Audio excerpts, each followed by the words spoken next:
Welcome, huge movie fanatic Nate, stopping on by. This time I'm coming at you with another one of these videos. My first ever video like this I did in the spring or early summer of this year, 2025. I normally shied away from these like unboxing slash just taking items out of a recently received package in the mail. I've shied away from doing these videos for such a long time because I thought they were like overly kind of grotesquely consumerism and celebrated consumerism and this and that. But then it occurred to me, well, the whole channel reviewing Blu-ray purchases and this and that and showing VHSs and DVDs and Laserdiscs, I mean, that's pretty much, whatever, celebrating or making videos about consumer items. So I've been doing it all along. So I might as well do what a lot of other people do. And start, last time I got the Kino Lorber spring sale of some sale Blu-ray titles, I showcased I shared what I got in that particular sale, Kino Lorber sale box with you guys. And I'm like, well, having just recently, well, just today, just a couple minutes ago or an hour ago or so, just having received this, my very first Waxwork Records purchase, I thought, well, let's do the same thing. I popped open the box and it's all full of this and that. I was originally going to take the stuff out, look at it, and then put it back and take it out again. I'm like, you know what, we'll just make it the authentic experience. One thing I will say, this is my very first Waxwork Records purchase, not being a vinyl enthusiast. They also sell CDs, and I would imagine at least one of the titles in here that I got I will probably be doing a separate review of, so stay tuned on the channel, or just stick around the channel for that hopefully coming someday review of at least one of the CDs in here in the near future. But I guess that pretty much does it. One thing I will say, for the first time buying from Waxwork Records, feel free to let me know in the comments if this is just the norm. It took them 2 weeks to ship this out, and it wasn't even like some sale that I was aware of. I don't think it was any sale. What I got wasn't on sale. It wasn't kind of super promotion or anything. It was just, I was just buying some CDs, and so yeah, it took 2 weeks to ship. So let me know if that's common for Waxwork Records. I kind of, for a while there, I thought maybe my order fell between the couch cushions or something, but luckily it did just arrive an hour or so ago. So I popped it open and I haven't even looked inside to see what's in there. I thought we could do that together. One thing I will say is that they package it rather well, it looks like. So we've got your lovely foam peanuts, whatever the hell you want to call them. Placing those there. Just pulled them out of the box, and they got foam peanuts on the bottom, really nicely wrapped in bubble wrap, and then they put foam peanuts on the top. So definitely you packed well. It took 2 weeks to ship, but maybe it's because it took 2 weeks to pack it so well. So not thrilled about the taking 2 weeks to ship, but I'm pretty thrilled with the packaging. So thank you very much, Waxwork Records. After taking off the bubble wrap, we can put that there. First CD I got was something that was formerly, I think for at least the last couple years or so, was formerly on Apple Music. That was the way I listened to it.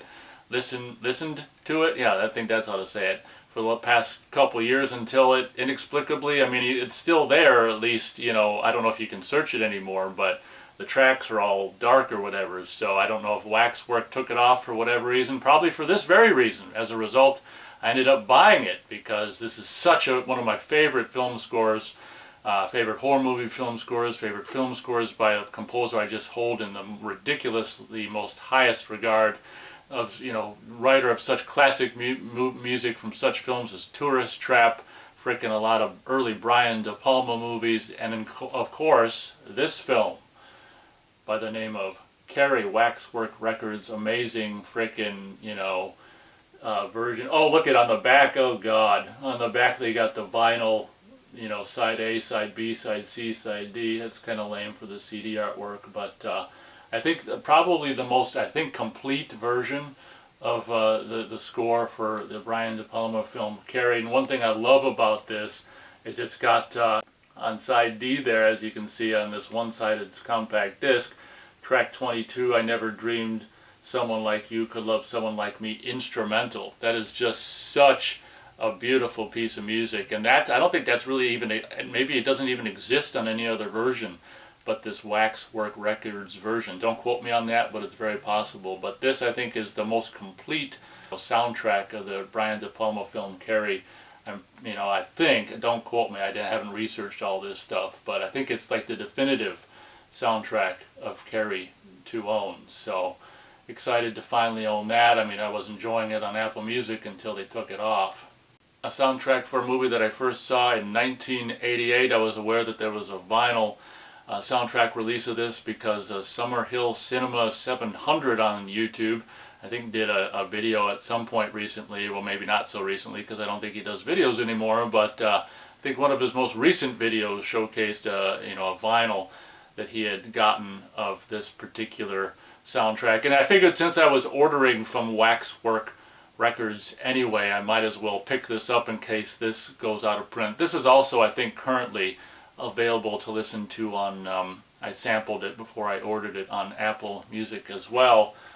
Gotta have some Chud electronic music soundtrack. Wow. Wow. Wow, wow, wow, wow, wow, wow, wow, wow, wow, wow, wow. I mean, this stuff is so great, and unlike the Carrie CD back track listing, this doesn't have sides, I don't think. It's just got a normal CD track listing on the back, as you may be able to see. 31 tracks of greatness. A lot of these are really short, just like the cardboard box eruption and removing the bandage. It's just like wow, wow, wow, wow, wow, wow. Like for removing the bandage. And oh my god, this is some great stuff. So I thought, as long as I was ordering stuff from Waxwork Records, in case this ends up going out of print at some point, I might as well get up on the Chud soundtrack CD, because this is when I saw this, I was 11 years old when I first saw Chud.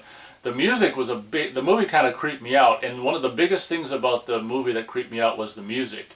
The music is such a perfect companion piece to the movie, and it's just like, just a wow, wow, wow, wow, just the scary freaking electronic tonalities that adorn your ears while you're watching the gruesome, bloody carnage on screen is just something that something of perfection. So I wanted to own the Chud CD on soundtrack, or soundtrack on CD. This is the whole reason I bought stuff on Waxwork Records. I was at a mall and I came across a vinyl of this, and I'm like, holy crap, for the first time in like 50 years, being a huge fan of this film since 1988. This is a first, as far as I know. For the very first time, the best version, or maybe the only at this point, /best version to hear the original. I don't know if you can call it music per se, but goofy ass tonalities from this film is now, it's not. I'll probably review this CD in the not too distant future. It's not perfect, but it's definitely better. Definitely better than anything we've got so far, which isn't anything. Short of just watching the movie. I guess like it took 50 years for them to come out with the original kind of quote unquote, as best as they could at this point, soundtrack of the Texas Chainsaw Massacre. This is also currently, or at least it was a few days ago when I last checked, on Apple Music. I was able to sample the whole album on there to decide whether or not I wanted to buy it. It was good enough to buy. I'll review this CD more in depth and explain things that's not so great about it and this and that about it or whatever. But yeah, I just like with like the Carrie soundtrack, like in Chud and stuff, I'm like, well, just because I've learned the hard way, just because something's on Apple Music now doesn't mean it's always going to be on Apple Music. So I thought I better snatch up a CD of this, in case the CD ever goes out of print, so I can own this for forever. And I not only got one CD, but I got two, because I got one to give to Keith. You're welcome, Keith. Basically our relationship was, in a lot of things, the first stuff we ever started talking about in like early, it was January of 1991 when we met in art class in middle school. One of the very first things we talked about after I called him, I saw him from the side, and I said, you know what, you look, from the side you look like the rodent from Dick Tracy. And that started a multi-decade friendship. And then probably the next thing we started talking about was the Texas Chainsaw Massacre. And we actually made a since it was our class, we made like a clay sculpture of the corpse sitting on the large monument from the opening of the film. Unfortunately, I can remember it being spring, like June or whatever, right after middle school got out, and I can remember that sculpture being in the art class. And this is one of my greatest regrets. My biggest regret is staying in school.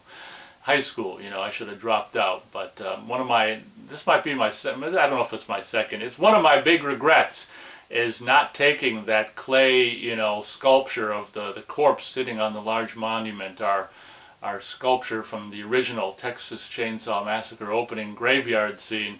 One of my big regrets not taking it. I had the option to take it home, but at the time I was just like, yeah, I don't need this. That was such a shame. What would have been the harm in taking it home? But I guess that's all water under the bridge or clay in the kiln or whatever the hell. But yeah, a Texas Chainsaw Massacre CD soundtrack for myself and one for Keith. So I got 4 CDs, 2 the same, 3 different, and that's about all I've got to basically show and showcase and talk about in this video. Expect, as I said, a review of the Texas Chainsaw Massacre CD soundtrack. Not sure if I'm going to necessarily review the other ones necessarily, but the Texas Chainsaw Massacre CD soundtrack is such a landmark release that it definitely deserves to be discussed. So expect a more in-depth review of that in the days and weeks or whatever to come.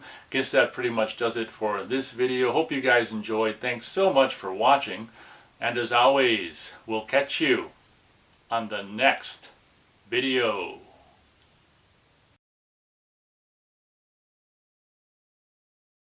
Welcome, huge movie fanatic Nate, stopping on by, looking at myself in the viewfinder there, the view screen or whatever. It's kind of funny to see myself. I look like I am all ready for a trip to Blood Lake with this cut-off tee. If you've seen the shot-on-video movie from the 80s, which has since gone on to be on DVD officially. If you've seen that, you know what I'm talking about. If you haven't seen Blood Lake from 1987 or whatever it was, you got to see it. But yeah, I saw my outfit here on the view screen, and I'm like, I look like I'm all ready for a trip to Blood Lake. But that's another video, I guess. Incidentally, if you want to see my review of Blood Lake, you can do so on this channel, the review of the movie, and then I think there's a separate video. Maybe I'll review the movie again in the DVD or whatever. But anyway, that's a different video. This video, in case you're wondering, is a first for me. It's a second in regards to being like displaying. I shied away from doing these videos forever because I thought they were overly consumerism and just celebrated consumerism. But then I'm like, last time I got in the spring a Kino Lorber sale Blu-ray box, I'm like, why don't I, this would just be fun, why don't I just like take these out and share with everyone what I got. And that video was a hit with I think it went viral with I think at this point like 30 views, so it's viral for this channel. So I'm like, you know what, I got another box, and I'm like, well, let's just do it again, and maybe we'll just keep doing it, because I might be able to get another 30 views and have another viral sensation video. But this is a first for me, and I've known about Waxwork Records for a long time, but not being into vinyl, I didn't really care. But turns out they do sell CDs as well. I'll probably talk more about this in my review of the actual CD, but the whole thing that prompted me getting this Wax record box was Waxwork, it's kind of a tongue twister, Waxwork Records box of CDs was, I was at a store in the mall and I came across a vinyl of the Texas Chainsaw Massacre, score, whatever, music, sounds, and I'm like, holy shit, that came out like, was it last year maybe, or this year, or it might have been done last year and came out this year. And I'm like, it only took, that's only something I've wanted for the last, ever since I saw the film in 1988. It only took 50 years for like the soundtrack, or whatever you want to call it, of Texas Chainsaw Massacre from 1974 to come out. But I wasn't interested in obviously the freaking vinyl, and I was able to find the, the album on Apple Music, which was cool, so I got to hear the whole thing. And then I'm like, you know what, since one of these items in here had been previously on Apple Music and then disappeared off Apple Music, I'm like, why don't I just for safety not only get that soundtrack CD, but also the, just in case it goes out of print, I can get the Texas Chainsaw Massacre. I guess I'm kind of spoiling what I got, but that's one of the items I got. The Texas Chainsaw Massacre. Should I redo this?